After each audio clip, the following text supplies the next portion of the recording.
शांति। आत्मा के ऊपर प्रश्न उत्तर इस श्रृंखला में आप सभी का फिर से हम स्वागत करते हैं। तो आप सभी भाई बहनों के जो भी आत्मा के ऊपर क्वेश्चंस आ रहे हैं और आपको समाधान भी मिल रहा है, आपके रिप्लाईज भी आ रहे हैं, तो यह देख हम सभी को बहुत खुशी भी हो रही है। और आपके क्वेश्चनों की लिस्ट देखते हुए हमने सोचा चलिए और इस सेशन में आपके और प्रश्न उत्तर लेंगे और उसको आपको समाधान देंगे। तो आपके जो अनुभव भी आ रहे हैं वो भी बहुत सुंदर है।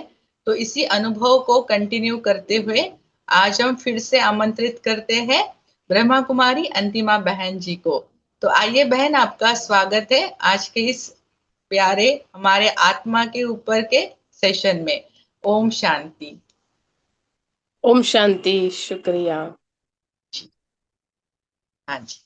तो सभी भाई बहनों के बहुत सुंदर अनुभव हो रहे हैं, उनको जो स्पष्टता मिल रही है आत्मा के ऊपर, तो मतलब साहजिक है कि उनको वो अनुभव तो होने ही है। तो प्रश्नों की तो जैसे लिस्ट ही आई हुई है हमारे पास, तो उसी प्रश्नों से हम एक पहला क्वेश्चन आज शुरू करते हैं। जैसे कहते हैं ना कि मतलब आप कहते हैं कि आत्मा की शांति अनडिस्टर्ब रहती है, लेकिन हमारे जीवन में तो शांति बार बार डिस्टर्ब हो जाती है। तो शायद किसी आत्मा के जीवन में शांति बार बार डिस्टर्ब हो रही है, इसलिए वो प्रश्न पूछ रहे हैं। तो आप क्लियर कीजिए बहन। जी जी बिल्कुल। क्योंकि हम आत्मा नहीं, अपने संकल्पों और जो इमेजेस हैं उनको मैं मान लेते हैं। आत्मा शांति की शक्ति है। वह घटती बढ़ती नहीं, सदा एक सी रहती है। लेकिन जब आत्मा संकल्प का चोला पहन लेती है, विचारों की इमेज से अपनी पहचान जोड़ लेती है, तब वह देहीमान बन जाती है। याद रखो, आत्मा अनुभव को देखती है, अनुभव बनती नहीं। जी जी जी। शायद यही है यहाँ पे पॉइंट जो आप कह रहे हो कि आत्मा अनुभव देखती है, बनती नहीं है। और जब भी जो भी यहाँ पे श्रोता है जो कह रहे कि बार बार शांति डिस्टर्ब हो रही है, तो इसी कारण है कि वो अनुभव में शायद डूब जाते होंगे। तो इससे हमें थोड़ा चेक करना होगा और चेंज करना होगा। तो ऐसे ही अगले प्रश्न की ओर बढ़ते हैं। तो अगर आत्मा शांति स्वरूप है, तो जब हम इस शांति में स्थित होते हैं, हमारे रोल पर क्या प्रभाव पड़ता है? तो ये भी बहुत इंटरेस्टिंग क्वेश्चन है जी। जी, बहुत गहरा प्रश्न है। जब आत्मा अपने सत्य स्वरूप में रहती है, तो रोल के भीतर तीन स्तरों पर प्रभाव आता है। चेतना के तीन तल होते हैं, उसे आप तल कह लीजिए या स्तर कह लीजिए। तो चेतना के तीन तल होते हैं।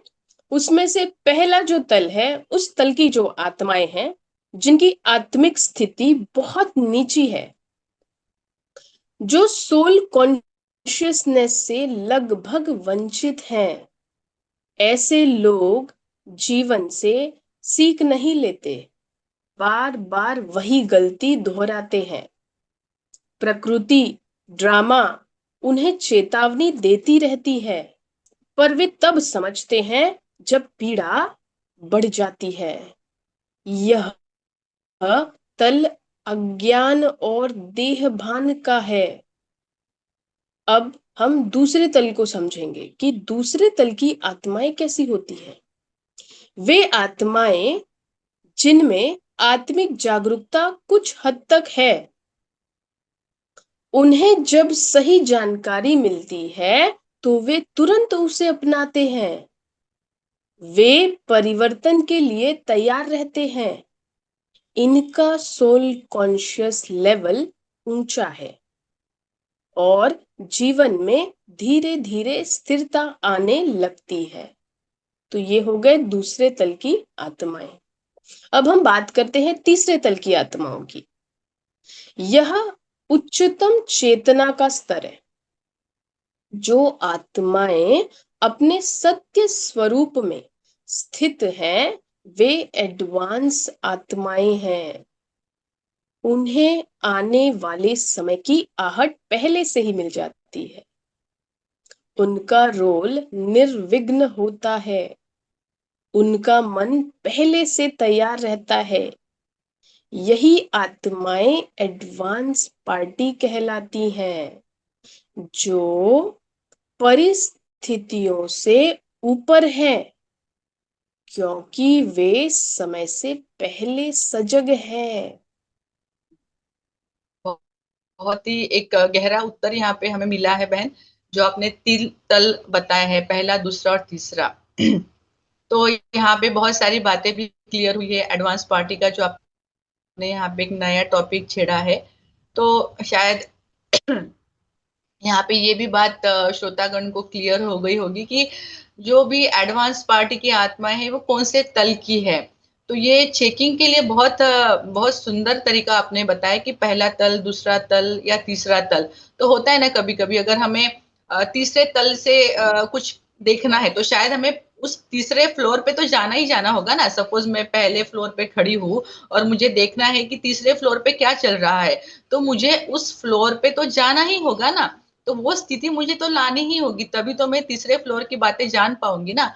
तो बहुत इंटरेस्टिंग लगा हमें, हमें खुद भी बहुत इंटरेस्टिंग लगा ये उत्तर आपने आपका। फ्लोर की कि अगर बात की है, तो वही बात है, बिल्कुल आप बिल्कुल सही तरीके से आप समझ पाए हैं इस उत्तर को, कि अगर मैं पहले फ्लोर पे हूँ तो मैं दूसरे, सामने समझो बिल्डिंग है, और मैं उसमें कोई मुझे कहे कि बता दूसरे फ्लोर पे क्या हो रहा है, तो मैं तो पहले फ्लोर पे हूँ, तो मैं दूसरे फ्लोर वाले को कैसे बता पाऊंगी कि क्या हो रहा है।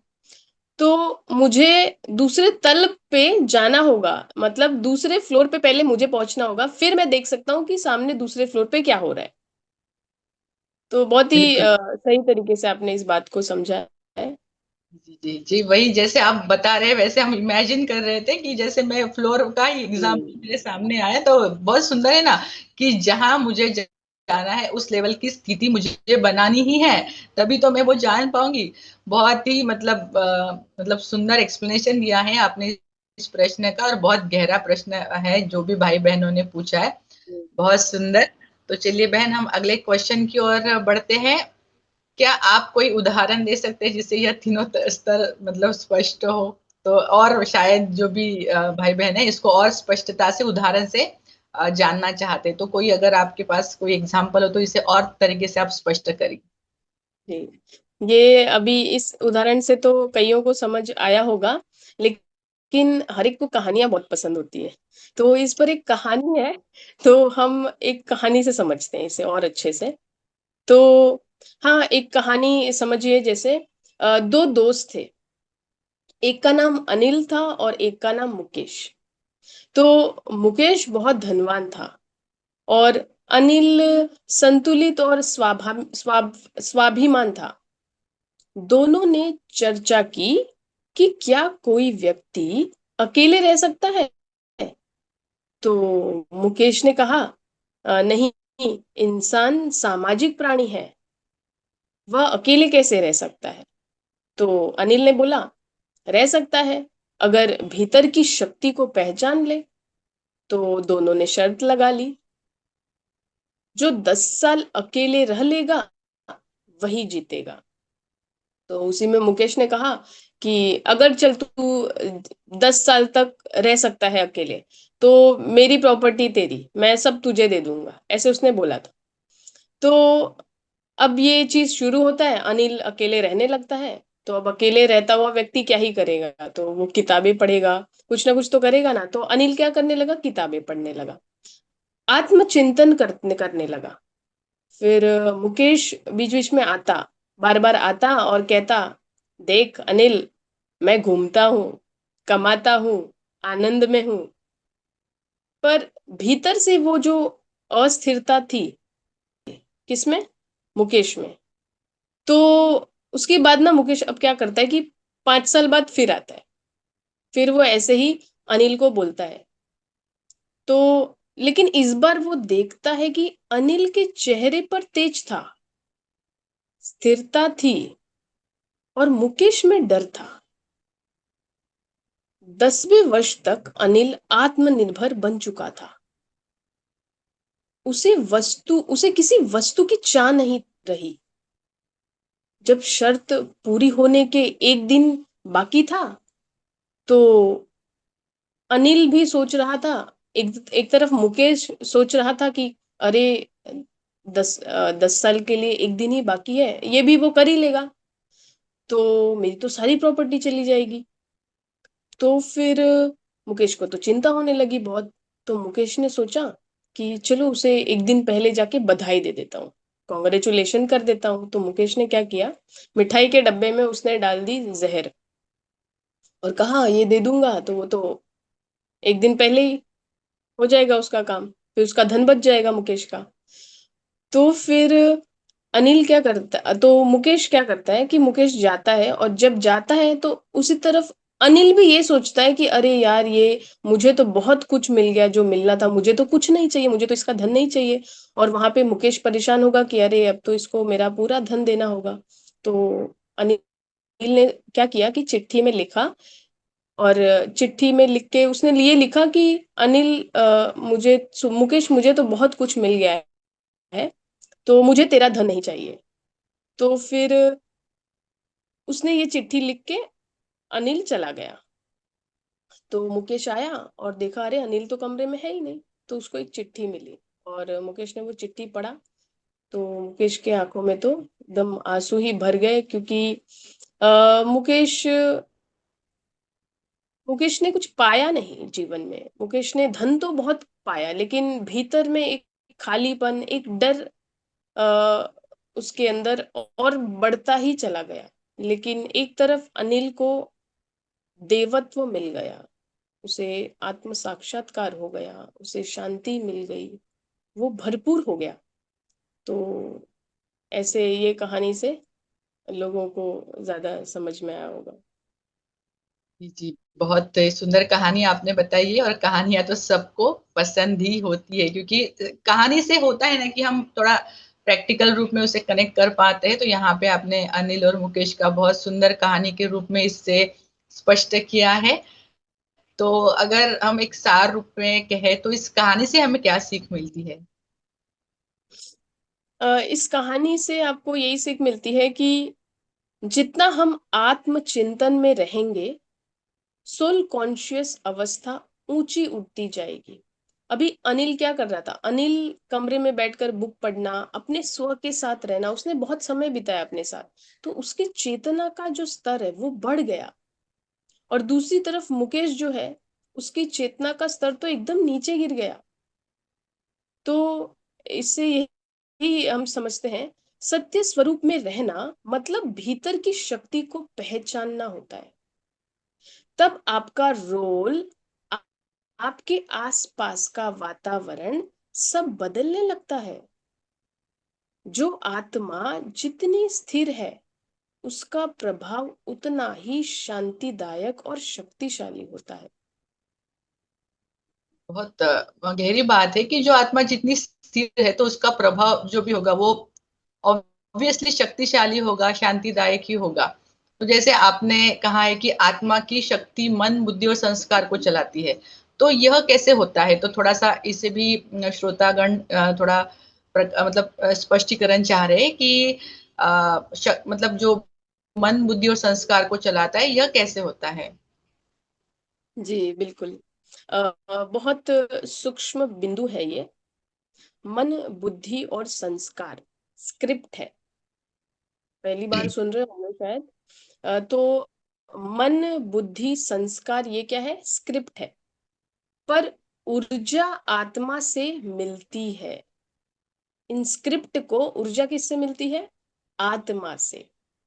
आत्मा उन्हें सुनने, देखने, जानने की शक्ति देती है। इससे आपको ये भी समझ आया कि जो हम सुनते हैं और जो देखते हैं और जो जान रहे हैं, वो कैसे कर पा रहे हैं, क्योंकि आत्मा शक्ति दे रही है इस चीज को करने की। तो हम सुन पा रहे हैं, बोल पा रहे हैं, देख पा रहे हैं, हम आत्मा की शक्ति से चल रहे हैं ना। तो बाहर जो साउंड आप सुनते हैं, वह वास्तव में भीतर सुनते हैं। इंटरेस्टिंग। क्योंकि मन आत्मा के भीतर है। ये सेशन शुरू हुआ था तो आपके पहले क्वेश्चन में भी ये बात बताई गई थी कि मन जो है वो आत्मा के भीतर है। आत्मा की शांति से ही वह सुनने की शक्ति प्राप्त करता है। अगर आप किसी आवाज को देखकर कहें यह मोबाइल की टोन है, तो आप चित्र में बंध गए। आपने कहा ये मोबाइल की टोन है, तो आपको किसकी इमेज दिखेगी? मोबाइल की। पर अगर आप केवल साउंड को देखें बिना किसी नाम या इमेज के, सिर्फ साउंड को, कि साउंड आ रही है, किसकी है क्या है नहीं, तो आप आत्मिक स्थिति में है। सिर्फ साउंड। अगर आप कहेंगे कि ये इस चीज की साउंड है, ऐसी साउंड है, तो फिर आप वो आत्मिक स्थिति में नहीं आ पाएंगे। तो जब आप सिर्फ साउंड सुनते हैं तो आप आत्मिक स्थिति में हैं। आत्मा के लिए कोई आवाज बाहर नहीं है, सब भीतर है, मन के भीतर, और मन आत्मा के भीतर है। कि हमें भी याद आ रहा है, आपने कहा है पहले क्वेश्चन, मतलब पहले दिन के सेशन में ये बात हमने छेड़ी थी कि जैसे मन जो है वो आत्मा के भीतर है। और वास्तविकता में देखें ना कि मन बुद्धि संस्कार, तो इसको तो चलाने वाली आत्मा है ना, स्वराज्य अधिकारी। बाबा इसलिए तो कहते हैं ना कि आप, ये आपके सब सेवाधारी है, तो आप कौन हुए, है ना, आप राजा जो इसे चला रहे हो। राइट। तो सही बात है ये कि मतलब अगर हम उस जो भी आवाज आ रही है सपोज, तो उसको हम नहीं देखे, सिर्फ साउंड को देखे, तो हम ऑलरेडी, मतलब ऑब्वियसली हमारी ये आत्मिक स्थिति ही हुई ना। नहीं तो फिर कहाँ से आवाज आ रहा है, कौन कर रहा है, डिस्टरबेंस हुई, ये हो रहा है, वो हो रहा है। तो सही बात है, कई बार सेंटरों पे भी ये बात होती है कि किसी का मोबाइल बज जाता है तो किसी को डिस्टर्ब होता है, किसी को नहीं होता है। कोई कोई तो आत्मिक स्थिति वही खो जाती है किसी किसी की। तो ये तो बहुत सुंदर आपने उदाहरण दिया है। तो सभी को चेक करना चाहिए ये कि क्या मेरी भी स्थिति ऐसे ही डगमग जाती है जब मैं मुरली सुनती हूँ, किसी का फोन बजता है तो ऐसे ही हम इसके ऊपर एक क्वेश्चन देते हैं कि तो क्या इसका अर्थ यह है कि कोई भी आवाज हमें डिस्टर्ब नहीं कर सकती? जी बिल्कुल। अगर आप चित्र और कहानी न जोड़ें तो कोई साउंड डिस्टर्ब नहीं कर सकती। जैसे ट्रेन की आवाज सुनते ही अगर आप सोचने लगते हैं कौन सी ट्रेन होगी, कहाँ जा रही होगी। अब देखो हम कितनी कहानियां बना रहे हैं। आवाज आई, सुने, और बोलते हैं कौन सी ट्रेन होगी वो, कहाँ जा रही होगी। तो आप टाइम और स्पेस में फंस गए।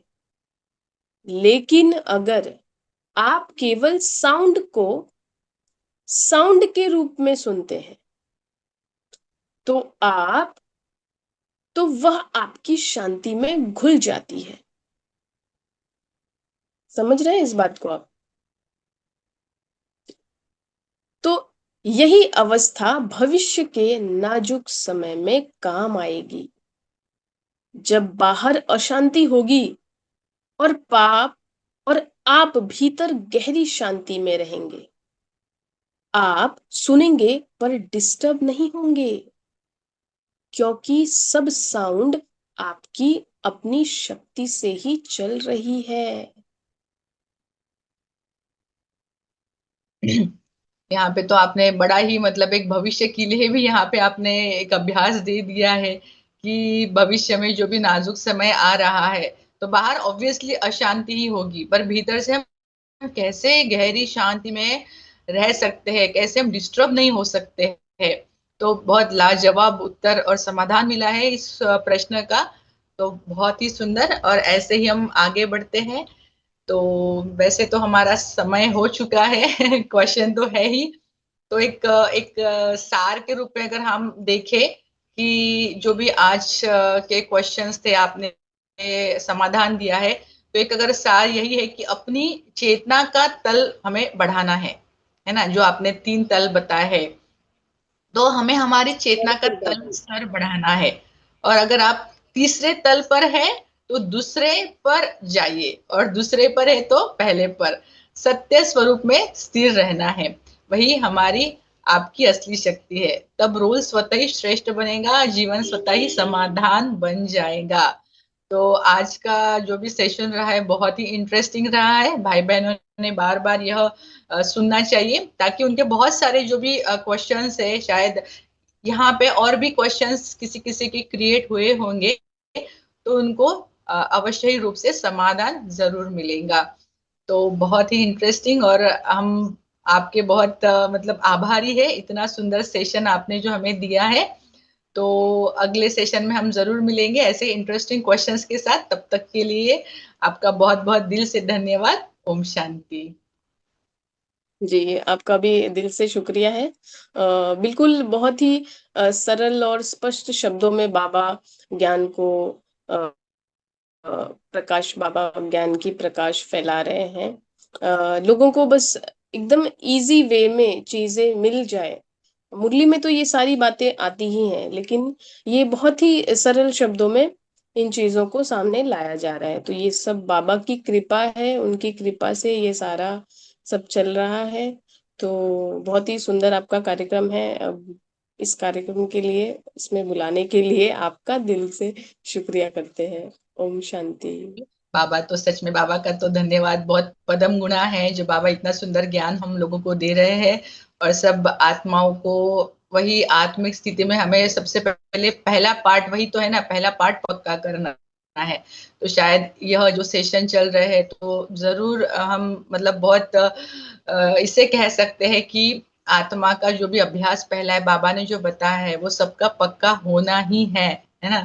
तो चलिए हम नेक्स्ट क्लास में जरूर मिलेंगे इसी बहुत सुंदर श्रृंखला के साथ। तब तक के लिए ओम शांति। ओम शांति।